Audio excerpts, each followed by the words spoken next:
contigo, nossa eterna gratidão.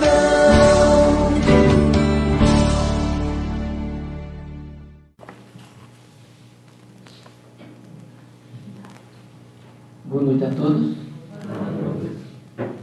Vamos dar início aos nossos trabalhos.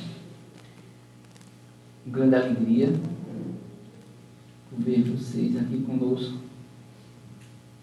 nos dando esse presente e a palestra do nosso irmão Rossano.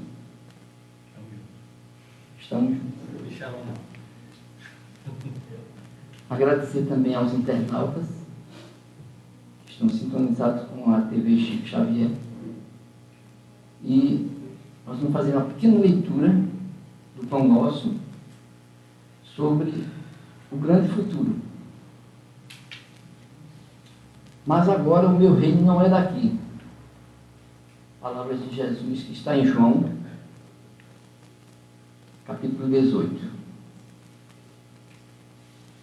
Desde os primórdios do cristianismo, observamos aprendizes que se retiram deliberadamente do mundo, alegando que o reino do Senhor não pertence à terra. Ajoelham-se por tempo indeterminado nas casas de adoração e acreditam efetuar na fuga a realização da santidade. Muitos cruzam os braços à frente dos serviços de regeneração e, quando interrogados, expressam revolta pelos quadros chocantes que a experiência terrena lhes oferece. Reportando-se ao Cristo diante de Pilatos, quando o Mestre asseverou que o seu reino ainda não se instalara nos círculos da luta humana.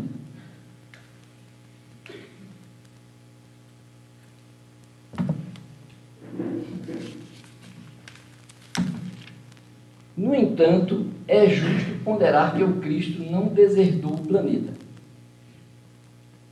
A palavra dele não afiançou a negação absoluta da felicidade celeste para a terra, mas apenas definiu a paisagem, então existente, sem esquecer a esperança no porvir. O Mestre esclareceu: mas agora o meu reino não é daqui. Semelhante afirmativa revela-lhe a confiança. Jesus, portanto, não pode endossar a falsa atitude dos operários em desalento, tão só porque a sombra se fez mais densa em torno de problemas transitórios, ou porque as feridas humanas se fazem por vezes mais dolorosas. Tais ocorrências, muitas vezes, obedecem à pura ilusão visual. A atividade divina jamais cessa. E justamente no quadro da luta benéfica é que o discípulo esculpirá a própria vitória. Não nos cabe, pois, a deserção pela atitude contemplativa, e sim avançar confiantemente para o grande futuro. Então, com essa mensagem, como sempre, essas mensagens do Pão Nosso, pequenininhas, mas bem fortes, né? Então, com ela, façamos uma meditação exatamente sobre o reino de Jesus. Eu sempre gosto de relembrar o livro dos Espíritos, quando fala onde está a nossa felicidade. Sempre na consciência. Aí a gente sente o reino de Jesus a partir daqui. Então, com essa leitura, vamos fazer nossa oração de agradecimento a Deus, de abertura dos nossos trabalhos. Mais uma vez, repito, nós estamos muito felizes por ver tantos irmãos de outras casas. É aí onde a gente vê que nossa família espiritual é grandiosa, quando nos reencontramos para um momento como esse. Então, elevamos nossos pensamentos a Deus. Bem dentro de nós, agradeçamos todas as bênçãos da nossa vida, e muito esta, participarmos de uma filosofia de vida onde nós só queremos viver o bem, viver a paz do Mestre Jesus. E estamos, dentro da doutrina espírita, encontrando esse grande refúgio num mundo que está tão cheio de dificuldades ainda. Então agradeçamos a Deus por termos a oportunidade de nos reunirmos em torno do Evangelho de Jesus e nos fortificarmos e aprendermos cada vez mais, porque a grande riqueza da vida é a sabedoria, o conhecimento. E nós estamos bebendo nessa fonte. Por isso, o coração de todos nós está sempre cheio de gratidão ao Senhor, ao nosso Deus, ao nosso Mestre Jesus e à espiritualidade que está sempre trabalhando pelo progresso da humanidade. Que assim seja.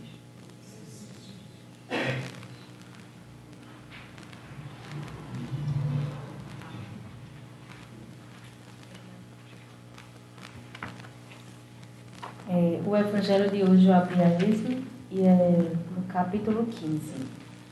Fora da caridade não há salvação. O maior mandamento. Mas os fariseus, tendo sabido que ele tapara a boca aos saduceus, reuniram-se. E deles, que era doutor da lei, veio-lhe fazer esta pergunta para o tentar. Mestre, qual é o maior mandamento da lei? Jesus lhe respondeu: Amareis o Senhor vosso Deus de todo o vosso coração, de toda a vossa alma e de todo o vosso espírito. Eis aí o maior e o primeiro mandamento. Eis o segundo, que é semelhante a este: amareis vosso próximo como a vós mesmo. Toda a lei e os profetas estão contidos nesses dois mandamentos. São Mateus capítulo 17, versículos de 34 a 40. Caridade e humildade, tal é, pois, o único caminho da salvação. Egoísmo e orgulho, tal da perdição. Este princípio está formulado em termos precisos, nestas palavras: amareis a Deus de toda a vossa alma e ao vosso próximo como a vós mesmo. Toda a lei e os profetas estão contidos nesses dois mandamentos. E para que não haja mais equívoco sobre a interpretação do amor de Deus e do próximo, ajunta: e eis o segundo mandamento, que é semelhante ao primeiro. Quer dizer que não se pode verdadeiramente amar a Deus sem amar ao próximo, nem amar ao próximo sem amar a Deus. Portanto, tudo o que se faz contra o próximo se faz contra Deus. Não podendo amar a Deus sem praticar a caridade para com o próximo, todos os deveres do homem se encontram resumidos nessa máxima: fora da caridade não há salvação. Que assim seja. Uma boa palestra.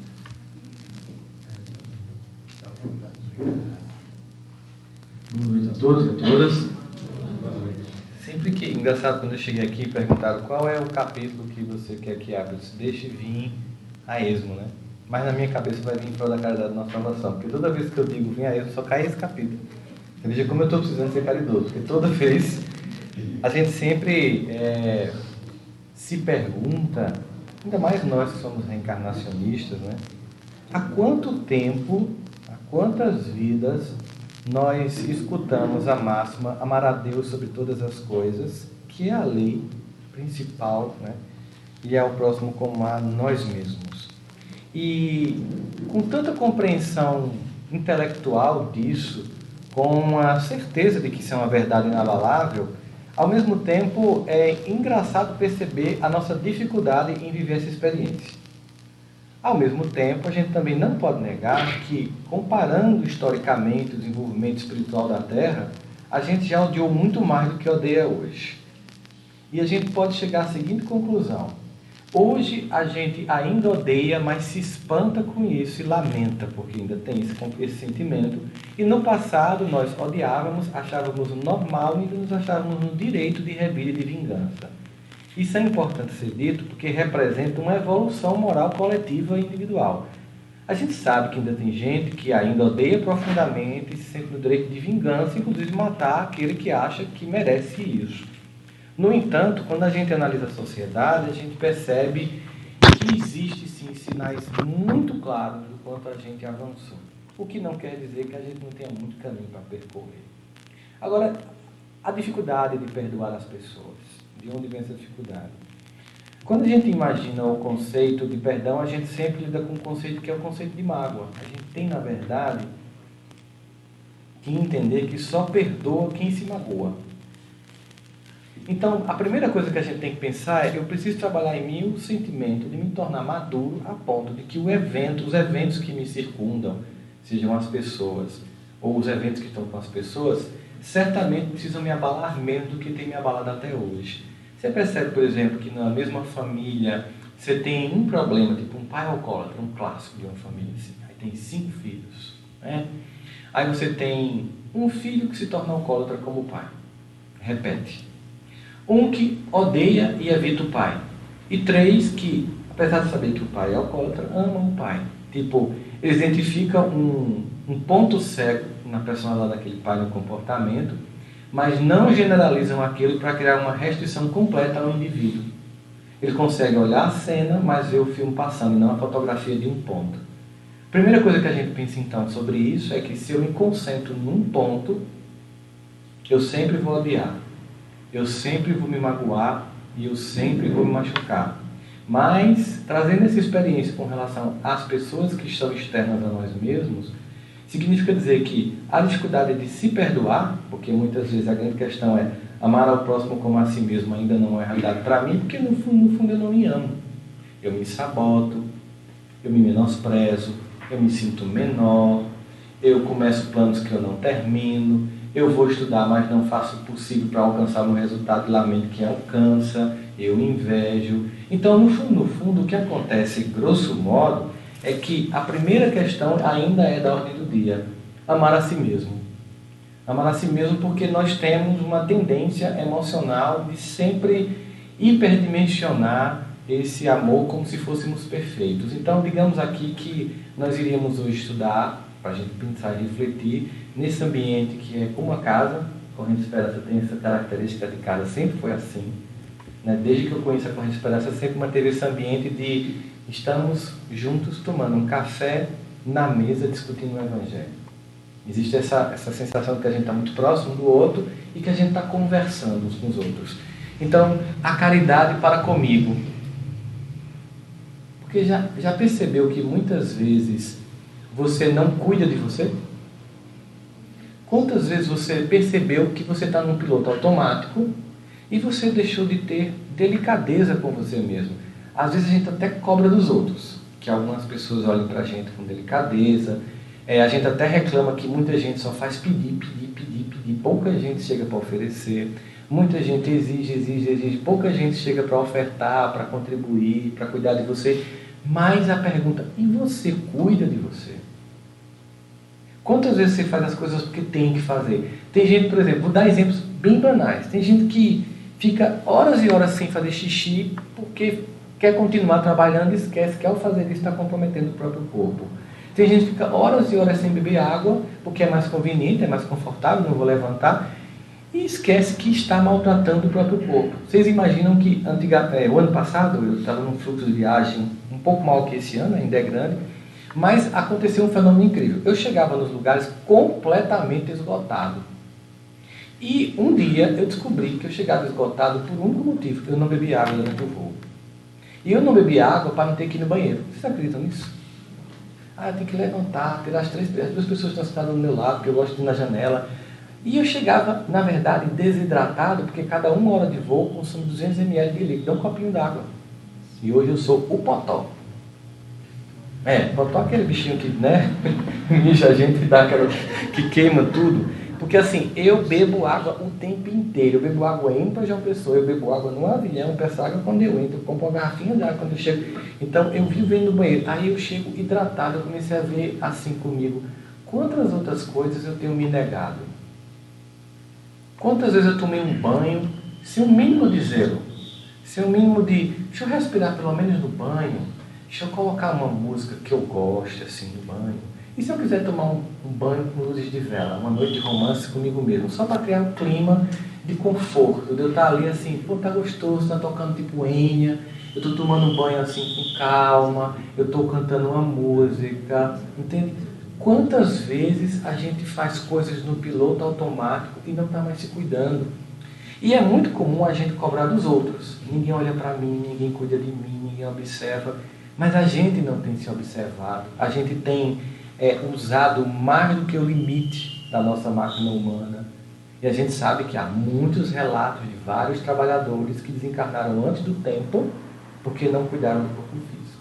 Aqui mesmo na Corrente Esperança, tantas pessoas que a gente conhece, os fundadores, que as pessoas ficavam naquele... É como se a gente pensasse assim, eu sou uma máquina e nós temos limites. Quantas vezes a gente não dorme como deveria, com o cuidado que a gente deveria, com o zelo que a gente deveria. Hoje, por exemplo, nós temos várias pessoas que não estão acordando bem porque usam o celular antes de dormir. E ao usar o celular antes de dormir, você projeta a luminosidade do celular e inibe a produção de melatonina em 50%, que é uma substância responsável por mais de 200 funções, é um hormônio, aliás, entre eles a qualidade do sono, que repercute na qualidade de memória, e ao acessar o celular antes de dormir, você não dorme bem e não lembra do que estudou durante o dia. E embora muita gente já tenha ouvido falar isso, eu acho que muita gente já ouviu falar isso, a gente insiste em violentar a nossa própria existência.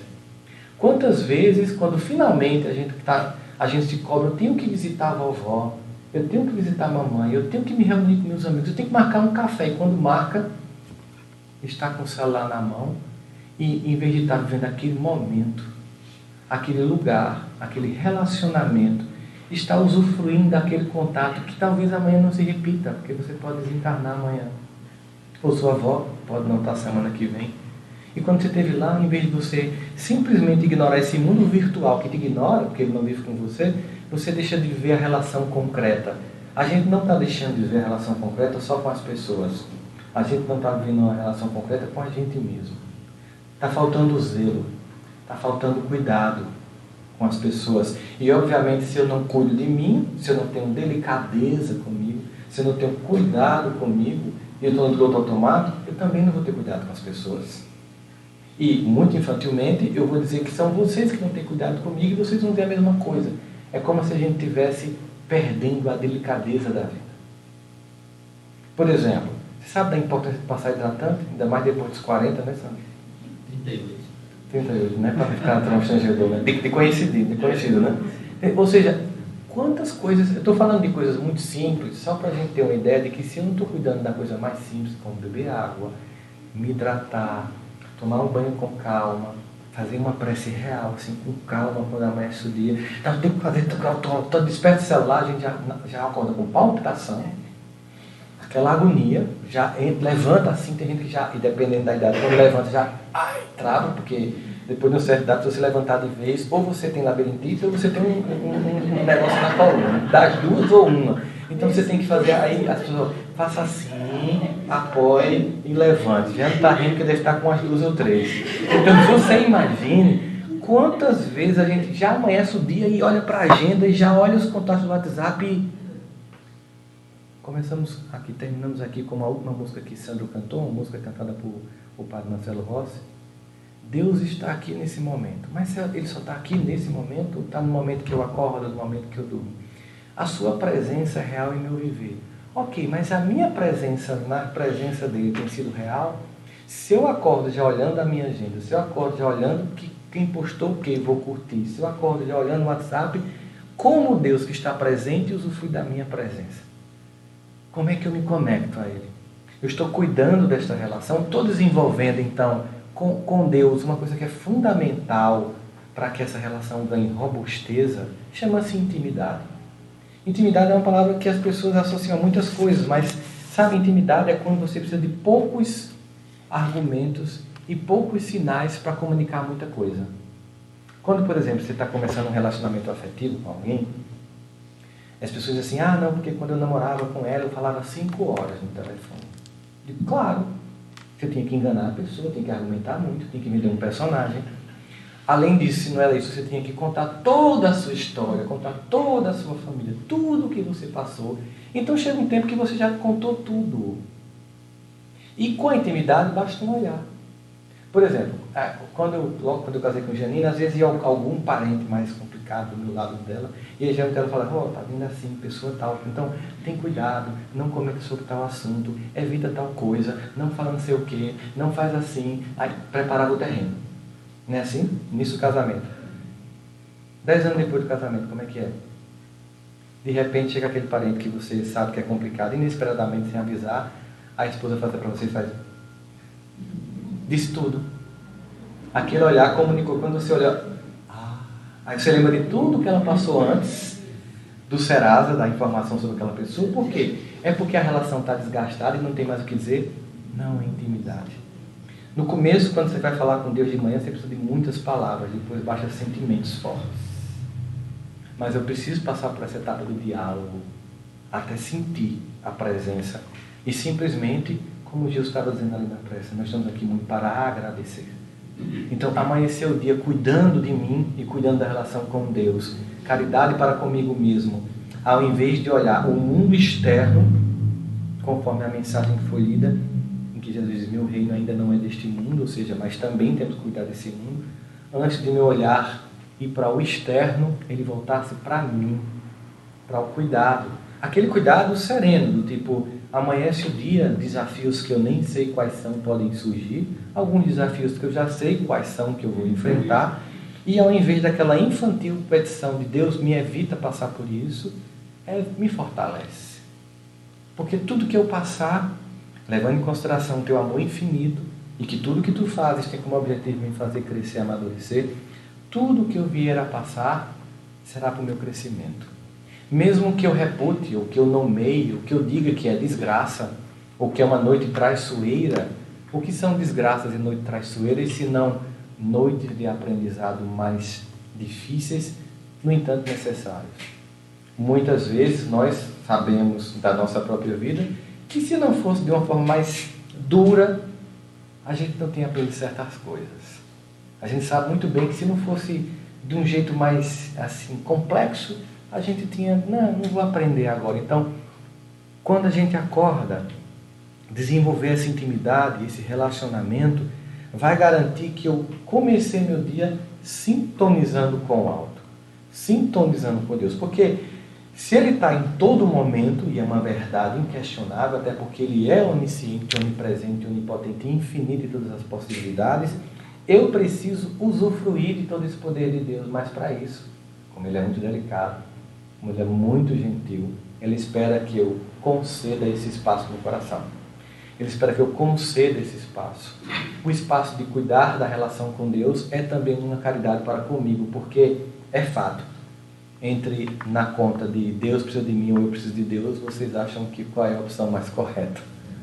Eu preciso de Deus. Muito mais do que Deus precisa de mim. Deus também precisa de mim? Precisa.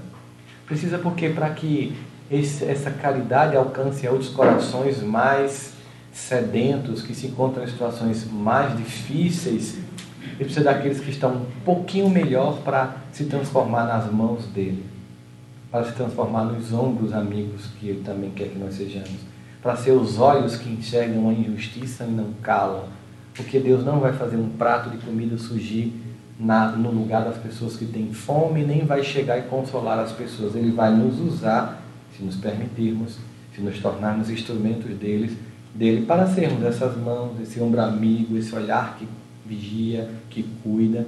Mas se eu não faço isso por mim, eu não consigo fazer pelos outros. Porque eu estou ainda tão necessitado de olhar para mim com amor, com delicadeza, com cuidado, que a minha vida fica difícil de parar desse ambiente para ir para o externo. O que não quer dizer que eu só possa ajudar os outros quando eu estiver plenamente me amando. Até porque essa relação do amar-se é uma relação que vai se dando nessa mão dupla. Eu vou servindo, vou aprendendo. Muita gente, por exemplo, imagina que para, sei lá, dar um passo, fazer uma palestra, cantar uma música, como Ivan aqui fazendo uma TV para transmitir para outras pessoas na internet, tem que ser um ser de luz. Esqueça, porque se fosse ter que ser de luz, ninguém estava fazendo nada aqui. É exatamente porque a gente é ser de sombra que a gente quer se tornar a luz que a gente está trabalhando. Não é a ideia de que eu estou bom, por isso eu falo, eu estou bom, por isso eu canto, eu estou bom, por isso que eu dou passo. Não, porque eu estou doente. mas muito doente, que eu estou precisando, que eu preciso fazer tudo isso. Não é eu vou ficar perfeito para servir ou eu vou ficar bom para servir. Não, eu vou servir para ficar bom, eu vou servir para rumo à perfectibilidade, para alcançar isso. Esse processo é o que a gente chamaria de uma caridade coletiva, da convivência. Né? Porque no momento que eu aceito quem eu sou, e isso demora, não é fácil, não é simples, porque tem dia, vocês sabem.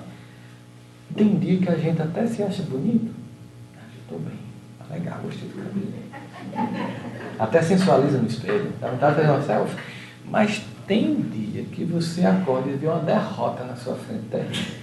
Tem dia que você diz assim, eu tenho que sair, né, Deus? Porque se eu pudesse ficar aqui numa concha, fechado, eu ficava. Porque você está extremamente fragilizado ou fragilizada. Porque você está se sentindo totalmente incompetente. Quantos dias você já sentiu uma farsa? Eu sou uma farsa. Quantos dias?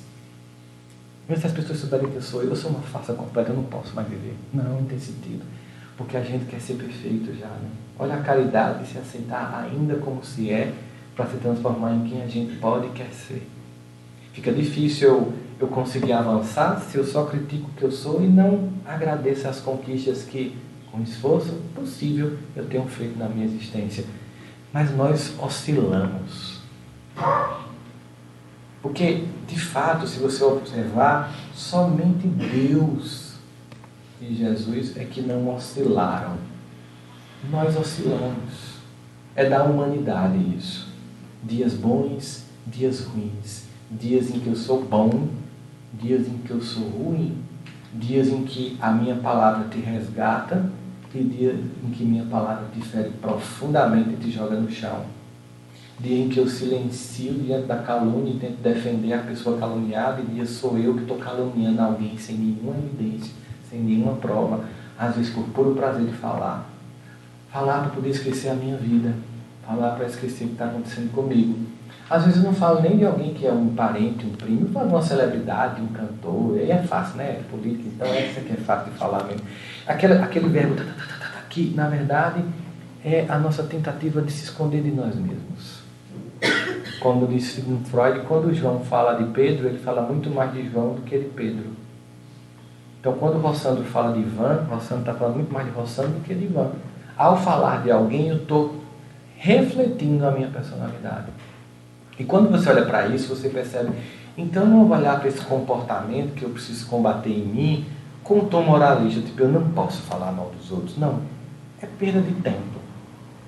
Porque toda essa energia, todo esse conhecimento sobre o outro, a quem eu jamais posso mudar, me responsabilizar sobre atitudes, sobra, ou deixa, aliás, falta em relação a mim mesmo.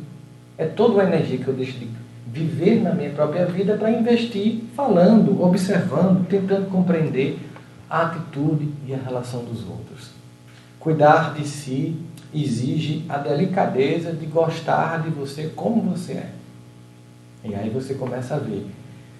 Existe, no Evangelho segundo o Espiritismo, um capítulo em que fala de sofrimentos voluntários. Ele fala de sofrimentos que você tem realmente por causa das encarnações passadas, coisa que você fez e que você está aí nos seus ajustes, mas fala do sofrimento voluntário, que são sofrimentos que nós não precisaríamos ter, mas temos.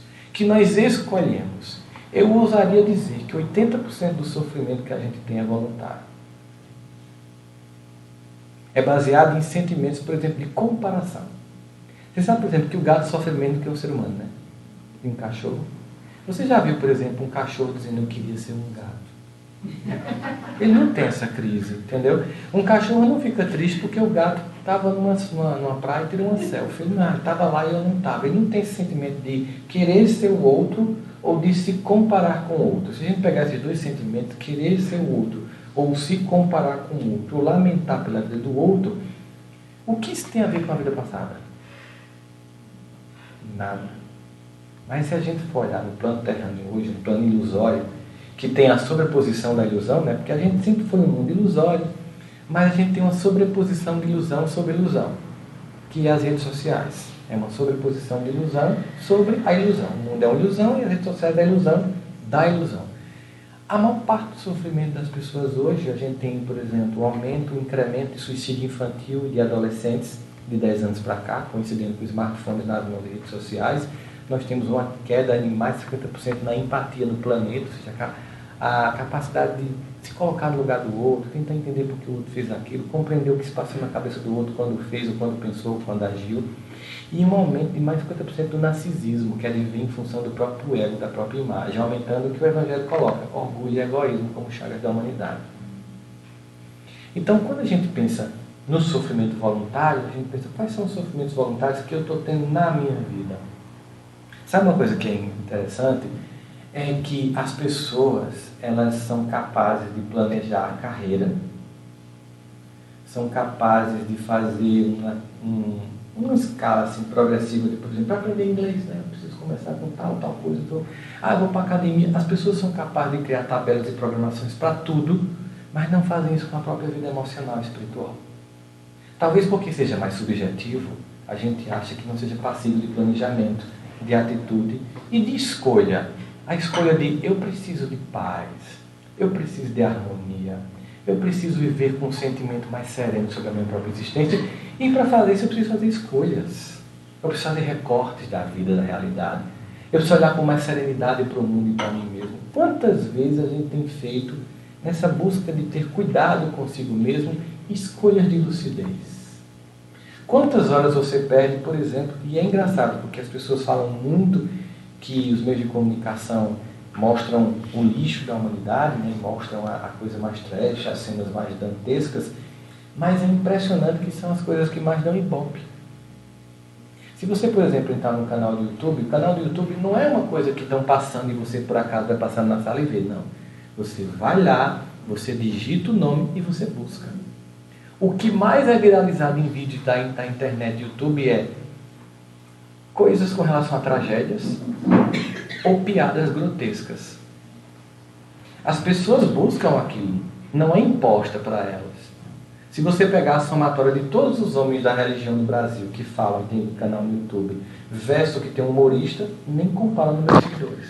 Nós preferimos a piada, nós preferimos a tragédia, a lucidez. E isso é falta de caridade para comigo mesmo. Porque é uma forma tóxica de viver a vida. Observar, ouvir e ver só o que existe de ruim. Hoje de manhã eu estava tomando café, quando eu abri o celular depois e eu observei que estava tendo um sequestro. E aí as pessoas, você nem precisa ver a TV, porque todo mundo começa a comentar. As pessoas passam o dia inteiro, se puder, acompanhando o desfecho do sequestro no ônibus lá na ponte de Niterói. Dificilmente você passaria uma manhã inteira acompanhando alguém tentando salvar alguém que estava para pular da ponte de Niterói. Nós conseguimos dar muito mais ibope à desgraça e ao mal do que à bondade. E isso é falta de caridade com a nossa mente, com o nosso psiquismo, porque a gente tem uma sensação de desesperança, de perda de fé. É como se eu quisesse apenas olhar o lado da humanidade na queda. E talvez esteja inconscientemente dentro de mim um profundo desejo de, ao observar a queda dos outros, esquecer das minhas, não se responsabilizar sobre as minhas quedas, não me perdoar por minhas quedas, nem me erguer após as minhas quedas. Porque eu estou perdendo muito tempo observando a sua queda, eu estou perdendo muito tempo dizendo para todo mundo da sua queda e estou julgando você na sua queda. E isso, se por um lado é muita perda de energia e acusação no outro, é sobretudo perda de toda essa energia em direção a você mesmo. Direcionar toda essa força de observação externa para uma observação pessoal, conforme Santo Agostinho nos coloca no Livro dos Espíritos, que dizia antes de dormir à noite, fazia um checklist, ele fazia uma listazinha do que ele fez durante o dia, né? Porque a gente não faz planejamento, a gente não dorme pensando assim, poxa, de novo eu fui estúpido em casa, por uma pergunta tão besta. É que eu ando tão armado com o mundo, sabe? Eu ando tão cansado que basta uma pergunta besta em casa e as pessoas mais importantes da minha vida, sem as quais eu não seria quem sou, são as maiores vítimas da minha grossura e da minha estupidez. E talvez eu tenha me convencido, é porque eu sou assim. Porque pau que nasce torto, morre torto. Que mentira! Isso não serve nem para pau. Se você botar um pauzinho torto, botar uma vassoura e amarrar, ela vai se ajeitando. E a lei do progresso fica onde? Se você acha que você não pode dulcificar a sua vida. Se você não acha que você pode dulcificar o seu ambiente. Quantas vezes a hostilidade do ambiente é muitas vezes a minha atitude ou a minha reação ao ambiente hostil, que torna tudo mais complexo, mais pesado. E se alguém escolher, por exemplo, pacificar? Será que não tem sentido quando Jesus diz assim, se tiverdes fé, salvarás a tu e a tua casa? Observa que ele está dizendo que um único indivíduo lúcido, com atitude, pode apaziguar todo um ambiente caótico? Aí você fala, pô, eu sou espírita do Lau, e aí? Eu sou apenas um espírita capaz de debater os conhecimentos, ou questionar certas passagens do Evangelho, tentar convencer as pessoas sobre dogmas que eu acredito, ou não dogmas, mas sobre crenças fundamentadas que eu acredito, e não presto atenção que mais importante do que o convencimento intelectual sobre o que eu acredito é que a minha atitude fale por si só, sem que eu abra a boca, lembrando Francisco de Assis que dizia, evangelizar sempre, quando necessário usar palavras.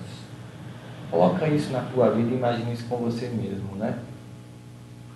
Evangelizar sempre, quando necessário usar palavras. Ou seja, a proposta do Evangelho radicalmente é uma proposta de viver uma vida o mais próxima possível daquilo que eu acredito, para que eu não sofra do que a gente chama de incoerência psicológica, disfarçatez, cinismo, que é a mansuetude durante uma reunião religiosa qualquer e de manhã um trator como todos os outros, como se nunca tivesse ouvido falar do Evangelho. E esse trator, que está passando por cima de todos, esquece que antes de todos, ele está passando por cima de si mesmo. Quanta explosão, quanta agressividade, quanta força é usada contra si mesmo. Quantas pessoas, por exemplo, até compreensivelmente, por exemplo, diante de uma vida inicialmente muito hostil, com muita dificuldade, com muita dor, faltas, pobreza, e todas as faltas que a gente pode imaginar, desde as físicas, as emocionais, as simbólicas, foi necessário, para sobreviver àquele ambiente hostil, vestir uma armadura. Aquela armadura foi fundamental para se defender naqueles primeiros momentos. Aquela armadura, inclusive, fez você vencer, chegar num lugar em que você cuida e se protege. No entanto, você ficou tão acostumado com a armadura que ela colou na sua pele e virou você mesmo.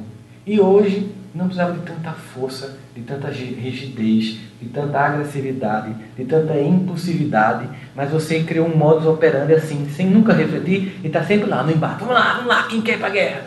E acabou a guerra, as pessoas olham para você e fazem, você está brigando com quem? Você está brigando contra quem? Você está brigando por quê? Por que não tira? Passou a guerra. Sabe, isso é como se você fosse mergulhar em profundidade marinha e usasse um escafandro. É necessário para você suportar a pressão da água que está em cima de você, senão você é esmagado. Então o escafandro, aquela roupa bem pesada que você usa para estar em uma profundidade muito grande, ela é um mecanismo que você usou para se proteger naquela hora. Mas ele serve só para aquela circunstância de profunda pressão. Imagine depois que você sobe e resolve caminhar na praia com o escafandro. Aquilo que te protegeu passa a te destruir. Então observe que muitas vezes a agressividade necessária no primeiro momento da vida para te fazer passar por momentos difíceis, hoje não é mais necessária. Aquela ameaça inicial muito gritante já foi vencida. Hoje, basicamente, as angústias normais da vida de qualquer ser humano. Os desafios da convivência, os desafios da tolerância em um ambiente hostil político como o do Brasil, o ambiente da tolerância no lar, o ambiente de viver a capacidade de estar, por exemplo, num grupo de WhatsApp de família sem ser o motivo da destruição das pessoas, sem ser a pessoa a ser evitada, aquela que está sempre polemizando, que não respeita a divergência, a diferença dos outros. Momento de apaziguar. Isso é caridade consigo mesmo. A energia necessária para chegar aqui não é a mesma que eu preciso para me manter aqui. É hora de diminuir.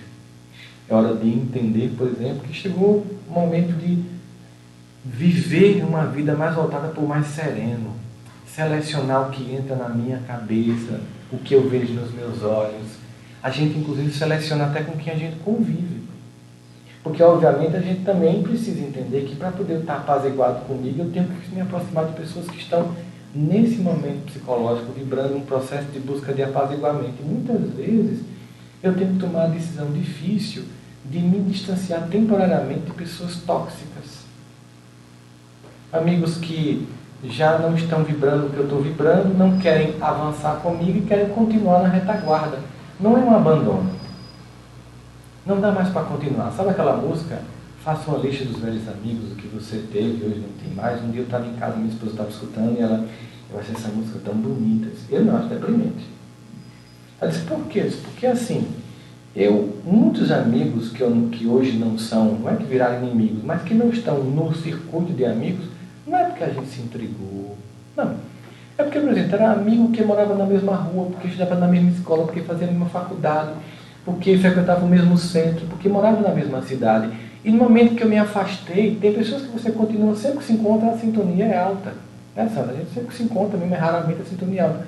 Mas tem pessoas ali da Major Belmiro que a gente hoje em dia não tem a menor referência, nunca mais viu, e obviamente que perdeu, não ela perdeu o sentido, mas a nossa relação um com o outro perdeu o sentido.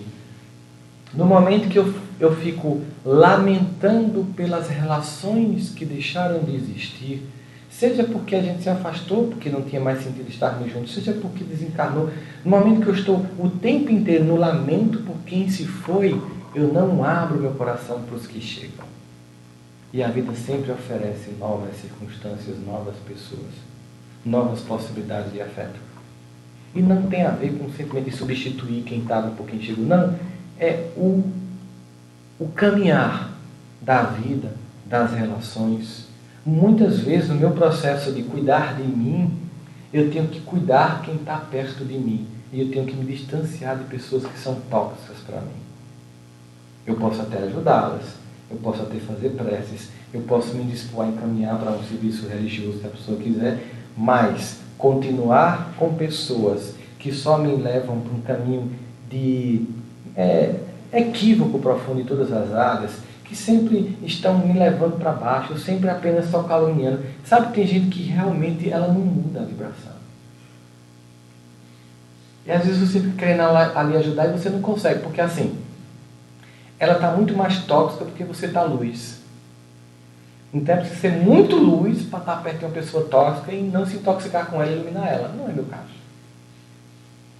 Quando a pessoa é muito tóxica, eu começo a evitar, porque eu só não evito em que condições? Parentes. Nós não podemos evitar parentes tóxicos, porque essa família a gente tem que conviver com ela.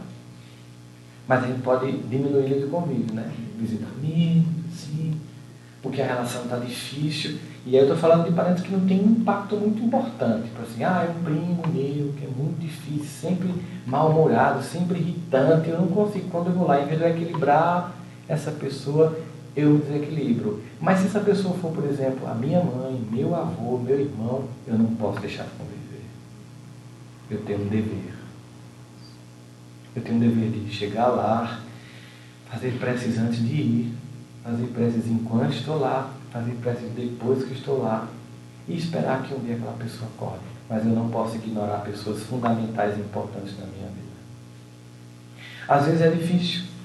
Sabe que às vezes é difícil? Eu via, por exemplo, é muito comum, né, e eu vi na minha própria vida, quando alguém que a gente ama muito e que é muito importante na sua vida e que a pessoa começa a adoecer, a gente começa a evitar ir e eu descobri, sabe, no fundo a gente está muito irritado. Primeiro a gente está irritado. Como você, que sempre foi forte, que sempre cuidou de mim, agora está frágil, é inconsciente o processo. Não pode. Você que me cuidou, você que me direcionou a vida, você agora está frágil. É um sentimento de decepção, primeira coisa. Depois é ver aquela pessoa que a gente ama tanto num processo natural, de um corpo que vai perdendo vigor, força. Aquilo mexe num sentimento ambivalente, sabe?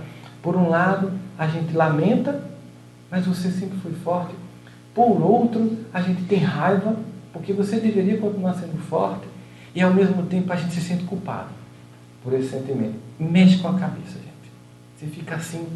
Aí você percebe, por exemplo, adoece aquele avôzinho, tem 7 irmãos, aí um cuida com o outro, 5 se omite, mete o pitaco, nunca está próximo, só reclama e nunca ajuda. Aí aqueles outros 2 começam a em vez de... Bom, se eu ficar aqui questionando porque os outros não fazem, se eu ficar com raiva porque os outros não fazem, eu vou ter 2 trabalhos. O trabalho de fazer o que eu estou fazendo, que se fosse os 7 seria mais fácil, mas aí 5 não quer fazer. Se eu continuar lamentando isso, eu vou ter 2 problemas. O trabalho por si só que já é grande e administrar o ressentimento de 5 irmãos. Vai ficar muito mais pesado. Porque toda vez que eu for cuidar daquela pessoa, daquele vô, daquela avó, daquele pai, daquela mãe, eu vou cuidar com raiva de quem não está cuidando. E se o cuidado por si só já exige muito tempo, desprendimento, estar fazendo isso com ressentimento não vai me ajudar em absolutamente nada. Cada um sabe a dor e a delícia de ser o que é. Cada um sabe as escolhas que faz. Cada um sabe. No mínimo você tem que pensar, bom, não adianta aqui eu ficar pensando por que o outro não faz, ficar com raiva, perdendo tempo, brigando no grupo. Olha, não é só minha mãe não. As pessoas se descompensam. E em vez de atrair a pessoa para cuidar, a pessoa já não quer cuidar porque está querendo se omitir, e aí ela usa como desculpa, você é estúpida, por isso que eu não vou. Na verdade, você está dando argumento para a pessoa continuar acreditando que ela está certa. Portanto, como diz André Luiz, o mal não merece comentário em tempo algum. E na vida tem hora que somente a atitude resolve. Nenhum verbo convence ninguém. No mínimo você tem que pensar assim, bom, eu tenho pelo menos fazer a escolha mais inteligente. A escolha mais inteligente, minimamente, é lembrando de Santo Agostinho. Se o homem soubesse como é bom, seria bom por egoísmo. No mínimo que eu estou fazendo aqui é o seguinte, no momento que eu cuido dessas pessoas, eu estou criando condições espirituais de que um dia eu seja cuidado. Porque se eu estou dando a vida, obviamente a vida vai me devolver. E lamento por meus irmãos ou por meus primos que não estão fazendo isso. Porque quando chega a hora deles necessitar de alguém que cuide, como eles plantaram a indiferença, eles vão ter essa indiferença para sentir como é difícil precisar de alguém que devolva todo o cuidado que você deu e a pessoa se omite porque está ocupada, porque foi para a festa, porque ele tem quem cuide do seu... As pessoas se desdobram para fazer isso.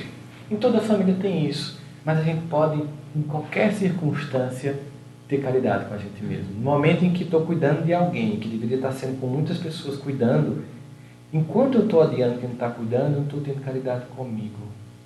Eu não estou tendo cuidado comigo. Eu não estou tendo tempo comigo, porque eu estou me intoxicando do ressentimento de quem não está fazendo o que tem que ser feito.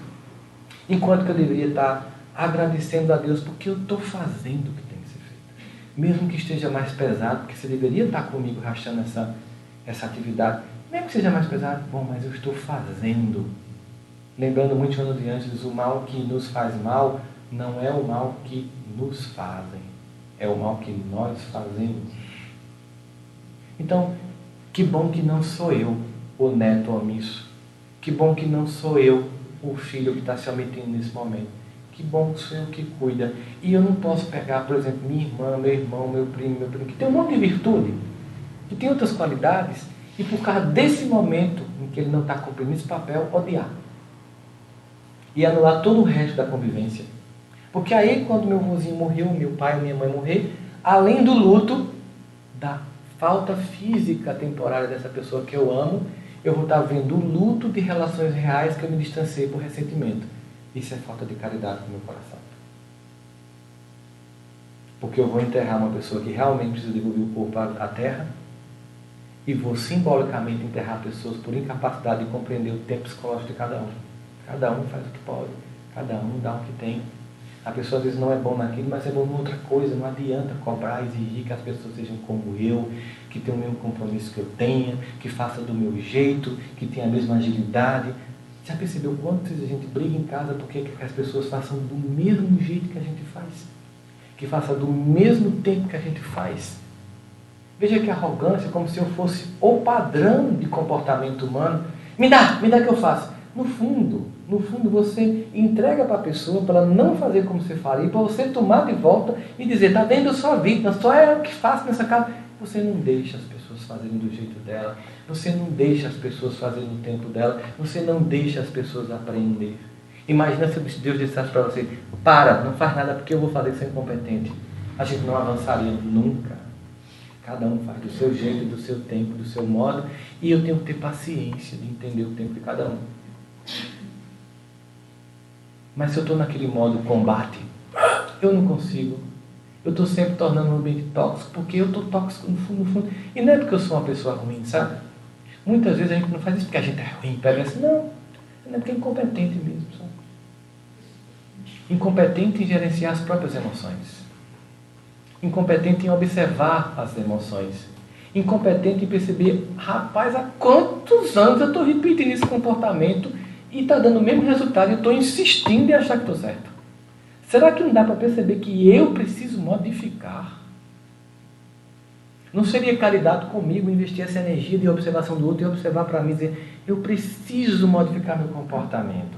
Eu preciso deixar que as pessoas ajam do jeito delas, do modo delas. Sabe, por exemplo, às vezes você está querendo, diz assim, não, eu acho que estou usando muito celular. Aí você decide, não, vou diminuir o celular. Aí alguém da sua família está usando o celular, você faz, está viciado. Tem como, é irritante. Do que a pessoa olhar para você e dizer um negócio desse? É muito. Sabe o que a pessoa faz quando você diz isso para ela? Aí é que ela fica, porque você não quer que a pessoa mande. É da sua conta. Eu estou pagando, estou com minhas contas pagas. Lembra aquele negócio daquela mulher? Minhas contas pagas, eu posso olhar esse WhatsApp até 3 da manhã. Aí você, em vez de fazer isso, é simples. Você chega perto da pessoa, deixa ela no celular, dá um beijinho no pescoço. Assim como eu ficar aqui do teu ladinho, eu vou ficar lendo um livro. A pessoa vai, não, eu não quero que você deixe ela não, fica à vontade aqui, eu só quero ficar pertinho de você, vou ficar lendo livro. Você vê o celular, vê o livro. Sabe o que acontece com a pessoa? Ela começa a se incomodar. Porque nós temos os neurônios espelhos, a tendência de repetir o comportamento do outro. E por mais que a pessoa seja obtusa, ela sabe que quem está lendo está ganhando e quem está na internet está perdendo. Ela começa a dizer, rapaz, que uma coisa, por exemplo, você chega num avião em alguns países, no Brasil muito comumente, a maior parte das pessoas estão no celular. Países em que as pessoas têm um nível de leitura maior é o contrário. Chega lá, pouca gente com celular e todo mundo lendo. O que é que acontece com quem está com celular? Constrangimento. Aí você entende, eis que vos envio como cordeiro em meio a lobos. Será que Jesus está dizendo, vou mandar os cordeirinhos pobrezinhos para ser trucidados? Tem sentido isso? Cordeiro é símbolo de doçura, delicadeza, subserviência. É o símbolo daquele que se sacrifica. Jesus, o próprio Cordeiro de Deus. O lobo seria a representação simbólica do instinto, daquele que só faz o que quer, do jeito que quer. Então, quando você coloca um cordeiro junto num lobo, não é para que o lobo trucide o cordeiro. É para que o cordeiro converta o lobo em cordeiro. Sem diálogo, sem pressão, sem cobrar do meu jeito, sem ser do meu modo. Simplesmente, se eu acho que é isso, eu vou dulcificar. Eu lembro de uma amiga do movimento espírita de Boston, né? Estava lá e ela me dizendo que criou o taco de tiro dele, na terça-feira do taco. Porque ela percebeu que a família estava muito afastada. Aí ela disse que a primeira noite, o marido e a filha e o filho adolescentes, assim, terça-feira é o seguinte, a regra é, nós vamos para a cozinha, cozinhar uma coisa juntos, conversar e ninguém vai acessar telefone, tablet, computador ou TV. Nenhuma tecnologia, somente nós. Houve reação do marido, houve reação dos filhos, mas ela insistiu, alguém tem que ter lucidez, né? Insistiu e beleza, né? Aquele negócio, aí claro, o que aconteceu com eles? Primeiro dia, não tinha um assunto. Perda de intimidade. Tá frio, né, mãe? Tá frio. Menos 10 graus hoje, né? Muita neve. E o senhor pai estava frio no trabalho? Muito. Estavam colocando no sal para a gente chegar aqui. O bicho estava fechado. Gelado demais, mulher. Será que amanhã vai ser gelado demais? Ou seja, perda de intimidade, você fala de assuntos secundários, desimportantes. Obviamente que passado 15 minutos desse primeiro contato difícil, eles lembraram quanta intimidade tinham, quanta história em comum tinham. E depois dos 15 minutos, que eu chamo de saiu da síndrome de abstinência do celular, aí você começa a conversar. E aquele que ela tinha marcado até às 10 foi a quase 1 da manhã e ninguém lembrou. Na segunda, terça-feira, os filhos e o marido deram uma reagidazinha, mas foram novamente. Na terceira, a partir da terceira, os meninos que cobravam os pais. Amanhã, já sabe, né? Sem celular. É família. Aí ela ligou para mim, Rosana, aconteceu uma coisa fantástica. Sobrou taco um dia. Chegou o ônibus escolar, disse, minha filha, peraí que sobrou taco. Ela disse, por que, mãe? Você leva para o lanche. Não, mamãe, pelo amor de Deus, eu odeio comer taco. Ela disse, mas como assim? Você é quem mais cobra a terça-feira do taco? Não, mamãe. Eu cobro a terça-feira do nosso encontro. Você tem que comer taco. Eu como. Percebeu o macho que aconteceu com a família? A gente tem que criar rituais de reencontro. Temos que criar rituais de reencontro conosco mesmo. Caridade de cuidar. Ritual de tomar um banho com serenidade, sem ser no piloto automático. Ritual de acordar com serenidade, sem ser no piloto automático. Abrir uma mensagem dessa que leva 3 minutos de leitura e muda a sua vibração. Simples. Ah, cansado? Bota um áudio. Manda áudio, bota um áudio para você escutar. De algo positivo. Uma mensagem, uma meditação, algo leve para começar o dia. Não já bota lá, WhatsApp, ter notícia e tal, tragédia. Só cuidar, rituais de cuidar-se, rituais de delicadeza. Mastigar enquanto almoça. Mastigar bem. A gente está tão automático, tão descuidado, que não cuida mais dos outros. Tão desconectado. Essa falta de caridade para comigo já não falta de caridade para com o outro. Sim, Deus está aqui nesse momento. Sua presença é real em nosso viver. Sim, mas eu preciso voltar a viver com Ele. A partir de encontrar Ele em mim. Cuidando. Como será que Deus cuidaria de mim se eu me entregasse nos braços dele hoje à noite? Não estou falando de desencarnar e morrer, não. Estou falando assim, chegar em casa... Não é isso, não radicaliza. Estou falando assim, chegou em casa, aí Deus está aqui. Vem cá que eu vou cuidar de você. É tão engraçado que quando a gente para e cuida de alguém, a pessoa nem acredita. É tão estranho hoje que as pessoas não acreditam. Chegou uma amiga minha que está estudando lá em casa, veio aqui para Campinas para dar um curso e participar do Rafael Gonzaga uma manhã. Muito cansada, disse, Janine, vai ali na casa de spa, de massagens lá, vai lá, leva ela e bota ela fazer uma massagem relaxante. Ela, não, vai, não estou negociando não, você vai estar precisando. Ela, quanto é? Não, é um presente, vá lá. Ela podia pagar, não era essa questão, é um gesto. Ela saiu com um sentimento, primeiro que realmente a massagem relaxou. Né? Uma hora a pessoa ali esfregando alguma coisa legal que acontecer, você vai relaxar de alguma coisa, você vai ficar bem, né? Mas ela disse assim, meu Deus, aquele negócio assim, você olhou o meu cansaço e disse, vou cuidar de você. Parece que esse gesto foi mais importante do que a massagem. Quantas vezes a gente tem esse gesto com a gente mesmo? Você já fez isso? Eu vou ali no canto para relaxar. Uma massagem, vou ficar bem, vou ficar calmo.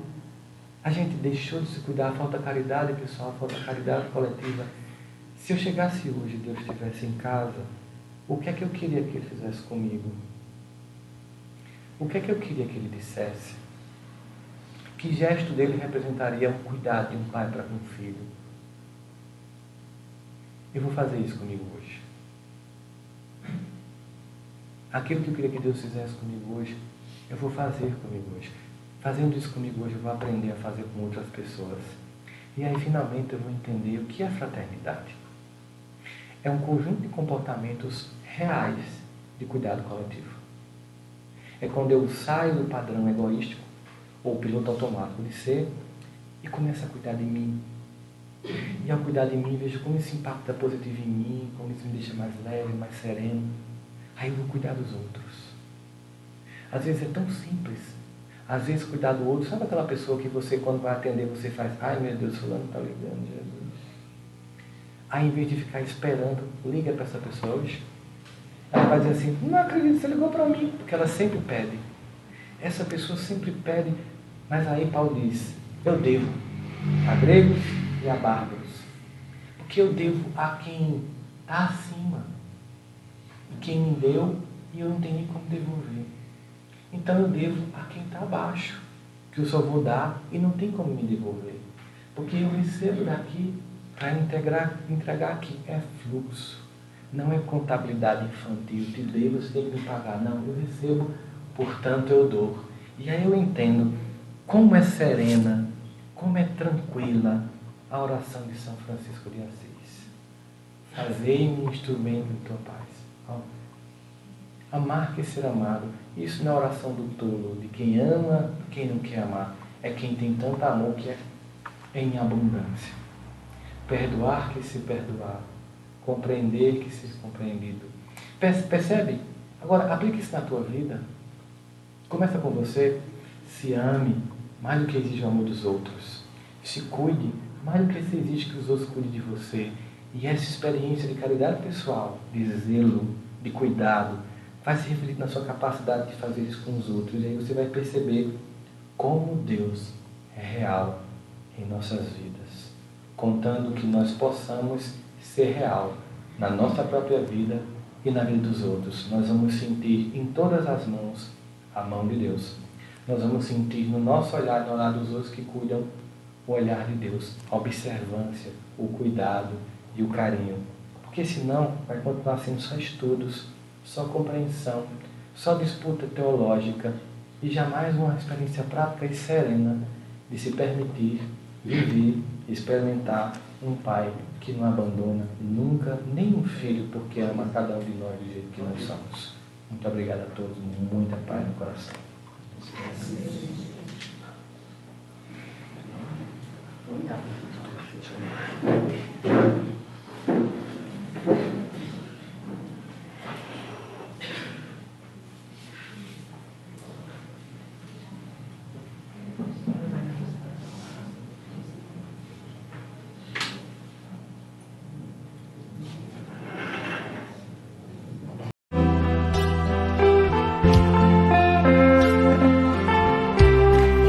Queridos amigos, meu nome é Nazareno Feitosa e estou aqui para parabenizar todos vocês, porque está no ar a Web TV Chico Xavier.